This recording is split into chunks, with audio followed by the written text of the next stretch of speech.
Baking is more than just mixing ingredients and popping them into the oven. It's an art form requiring precision, creativity, and practice. Whether you're trying to master the complex process of sourdough, the delicate craft of pastry, or the vibrant world of cake decorating, there's always something new to learn. In this article, we'll dive into these 3 key areas of baking, offering detailed tips and tutorials to help you hone your skills and elevate your baking game. Sourdough, the science and art of fermentation. The sourdough trend has been sweeping kitchens worldwide, and for good reason. Sourdough baking is a rewarding process that connects you with the centuries-old tradition of bread making. Unlike conventional bread, sourdough relies on wild yeast and lactic acid bacteria to ferment the dough, creating a rich flavor and signature tang. Mastering the sourdough starter. The heart of sourdough lies in the starter, a living mixture of flour and water that houses natural yeast and bacteria. Here's how to make and maintain your own starter. Day 1.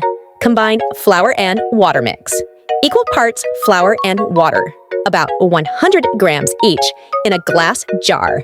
Stir until smooth. Cover loosely with a cloth and let it sit at room temperature for 24 hours. Day 2 to 5. Feed your starter.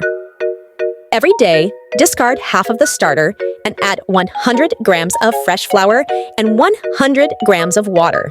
Stir well and let it sit. You'll notice bubbles forming by day 2 or 3, which is a sign that the yeast is activating. Day 6 to 7. Ready to use.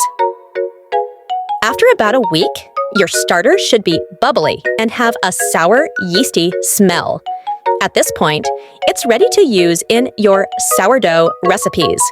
Keep feeding it regularly if you plan to bake often, or store it in the fridge and feed it weekly if baking less frequently. Key: sourdough tips. Hydration.